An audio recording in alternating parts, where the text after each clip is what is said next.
Hey guys, welcome back. Today's video is all about essential oils and carrier oils. If you're using any form of oil on your face, it is very important once for all to understand these oils and what are the differences and how you should use them. Any oil, it doesn't matter. If you do not know how to apply any oil on your face, you are going to get reverse results. It means that oil, it might be dangerous for your health, it might give you the reverse results on your face, make inflammation on your face and dry up your skin. It is very important to understand the oil that you're using on your face is in which group of oils. Is it an essential oil or carrier oil, and how you should use it. Usually the oils that are going to have highest effect on our face, such as lifting, wrinkle remover and etc., they are in the group of essential oils. And if you don't understand what are you doing with these oils, you are going to damage your skin. So please listen to all the points that I'm going to highlight in this video, and once for all to understand how to use any oil on your face.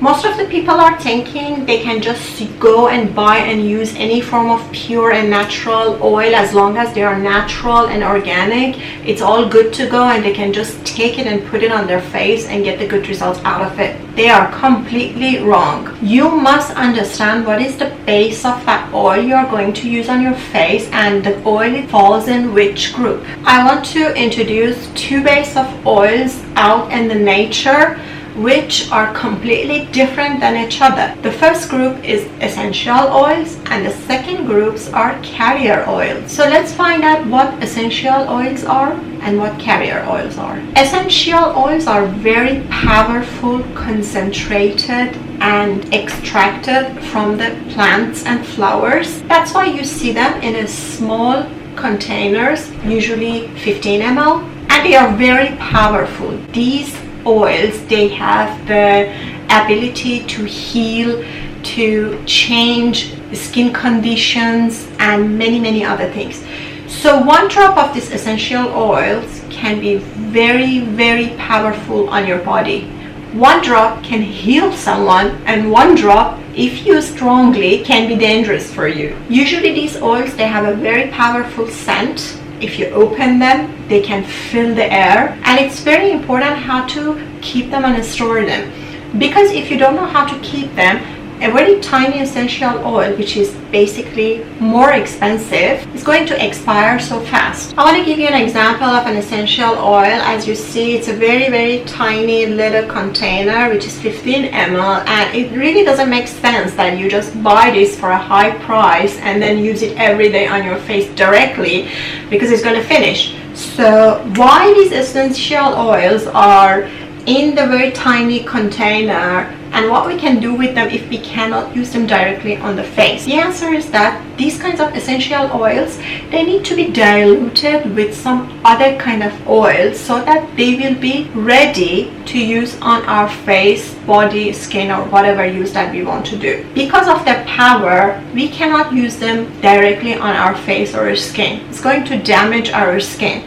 because they are very powerful and they are going to be absorbed in the blood circulation. So you need to take these oils very seriously. These oils are very pure and expensive, and if you don't know how to use them, you are going to ruin them. If you don't know how to store them, you're going to ruin them. And using an expired essential oil, it's very dangerous for you, and you definitely should never use if you doubt any essential oil is expired, because it can put your health in danger. Usually all the essential oils must be stored in a special glass container which they are protected. They are dark container, and they can protect the oil against the UV rays of the sun. Never put the essential oil somewhere which is humid, somewhere which is in direct sunlight, and somewhere which is hot. Always keep them in a dark cool and dry place. A good place to store the essential oils is in the fridge. You can always keep them in the fridge and you make sure that they are all good. Sometimes you can put them even in the freezer. There is no problem with an essential oil being in the freezer. They would be crystallized, and if you want to use them, you have to remove them and let them to reach the room temperature, and then you can use them. Never store an essential oil in a plastic container, and never use a dropper which has a plastic cover on the cap, because the plastic cover on the cap of the dropper will make the oil ruined by passing time. They get oxidized so fast, so whenever you want to open them and use them, make sure that you just close it firmly as soon as possible. Don't keep the cap open for a long time. If they are open for a long time, the oxygen will get inside and they will be oxidized and they will just lose the ability or whatever they are good for. So how we are going to use these essential oils anyway? If you remember at the beginning of the video, I talked about the carrier oils. The carrier oils, they are the ones that you can see, like coconut oil or any other oil like olive oil. They are coming in a big quantities, big jars and containers, and sold everywhere. They are not like essential oils that powerful. They don't get oxidized with oxygen, and they are not absorbed that fast like an essential oils, and they stay on the face and keep it moisture. So those oils, like carrier oils, they help to dilute the essential oils and to be ready to use on our face. We have two types of carrier oils: hard oils and soft oils. Hard oils are the ones that if the atmosphere and the room temperature gets cooler, they get solid like coconut oil, and the soft ones like olive oil, they're always like liquidish. So for making anything for our body and face, like serums or creams or anything, we should know which kind of carrier oils are the most suitable and the best to get mixed with the essential oils that we want to use. It's not that you can just use any kind of carrier oil with any kind of essential oil. It's not recommended, because you might not get the results that you are just expecting. So it's better to know what kind of carrier oil you're using for the essential oil.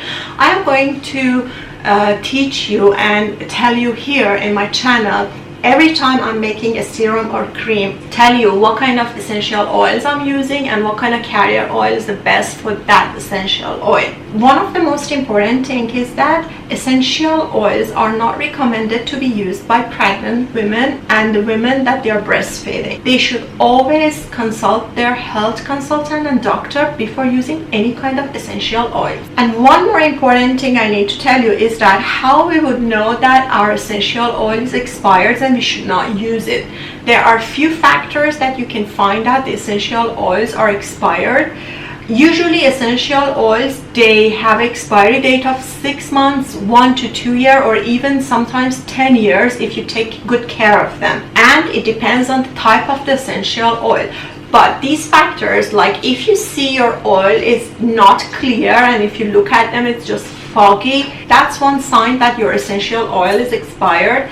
The other thing is that if the scent and the smell is weird, or it's without any smell, or the smell is changed, that's also another sign. Also, if your essential oil consistency is not as before, like it's too runny or it's very heavy, then that's a sign that you should not use it. Or if you see a change of in color, like they become colorless, or they change the color, or they're not the color as original they were, that's also another sign. So you see, these are very important and foundational points that you must know if you are interested to use the homemade and natural products. Only that we just go and use a natural product just like that, it's not enough. We should know enough about them so that we can get the best out of them and not to damage ourselves. I hope you like this video. Until the next videos, bye.